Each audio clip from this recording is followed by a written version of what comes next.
विश्व योग दिवस निमित्ते भावनगर महानगरपालिका द्वारा नगरपालिकानी तमाम शाळाओ, तमाम वोर्डना आरोग्य केन्द्र अने मोतीबाग जेवा आइकोनिक स्थळ उपर योगना कार्यक्रम योजीने विश्व योग दिवसनी उजवणी करवामां आवी हती। भावनगर शहेरमां महानगरपालिकाना कमिश्नर एन.वी. उपाध्याय, स्टेन्डिंग कमिटीना चेरमेन राजूभाई राबड़िया सहित शासक पक्षना नेता वगैरे बोरकड़ाव बोटिंग हाउसमां उपस्थित रहीने विश्व योग दिवसनी उजवणी करी हती। जो के आ योगना कार्यक्रम दरमियान वडाप्रधानना काश्मीरथी श्रीनगरना योग कार्यक्रम अने मुख्य प्रधान भूपेन्द्रभाई पटेलना नड़ाबेट बनासकांठाना कार्यक्रमનું जीवंत प्रसारण अने उद्बोधन पण लाइव रजू करवामां આવ્યું હતું। करो અને પગ આગળ જોડીને બેસો, હાથને નિતંબ પાસે લાવીને હથેળીઓને જમીન પર રાખો। આ દંડાસન છે। તમારા પગના તળિયાને સ્પર્શ કરો। શાંત કરો। શ્વાસ બહાર કાઢતી વખતે હાથ નીચે લાવો। આ એક ચક્ર છે। વધુ એક વખત પુનરાવર્તન કરો।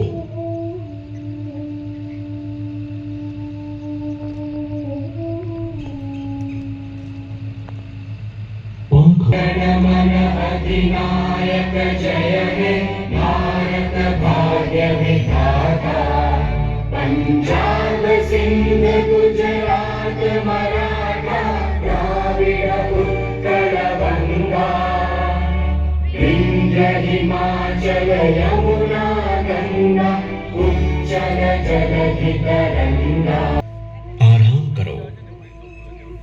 विंग हैंडलिंग, ખભાને હાથાની હિલચાલ, સાવચેતીના પગલાં ખભાની ચડતાથી પીડાતી વ્યક્તિએ ન કરવો જોઈએ। વિશ્રામ આસનથી શરૂઆત કરો। પીઠ સીધી રાખો અને બંને પગ આગળ જોડીને રાખો। જો તમે સંધિવા અથવા સ્થૂળતાથી પીડાતા હો તો આ પ્રવૃત્તિ કાળજીપૂર્વક કરો। સામાન્ય સ્થિતિથી આરંભ કરો। મહાનગરપાલિકા કક્ષાનો જે યોગ કાર્યક્રમ છે તે બોર તળાવના પાળા ઉપર આપણે અત્યારે કર્યો। આમાં માનનીય મેયરશ્રી, માનનીય ધારાસભ્યશ્રી પૂર્વ સજલબેન, માનનીય સ્ટેન્ડિંગ કમિટી ચેરમેન નેતાશ્રી, મહાનગરપાલિકાના તમામ અધિકારીશ્રીઓ, વિવિધ શાળાના બાળકો, નાગરિકો અને મોટા પાયે આ વિસ્તારમાં રહેતા લોકો આમાં જોડાવ્યા હતા। લગભગ 2000 ઉપરાંતની સંખ્યા આ યોગ કાર્યક્રમમાં ભાગ લીધો હતો। આ ઉપરાંત મહાનગરપાલિકાના જે 13 વોર્ડ છે 13 વોર્ડમાં અલગ અલગ જગ્યાએ આજે યોગ કાર્યક્રમ કરવામાં આવેલ છે। આ તમામ જગ્યાએ 500 ઉપરાંત લોકો ત્યાં હાજર રહેલ છે। આ ઉપરાંત તમામ જે અમારી મ્યુનિસિપલ સ્કૂલ બોર્ડની શાળાઓ છે આ શાળાઓમાં પણ યોગ કાર્યક્રમ કરવામાં આવ્યો છે। તમામ આરોગ્ય કેન્દ્રો ખાતે પણ આજે આ યોગ પ્રોગ્રામ કરવામાં આવ્યો છે અને આજે ભાવનગર શહેર સમગ્રતા યોગમય બની ગયું છે અને ભાવનગરના નાગરિકો પોતાની સ્વાસ્થ્ય પ્રત્યે, પોતાની શરીર પ્રત્યે ખૂબ જ સજાગ છે તેમ દેખાઈ આવ્યું।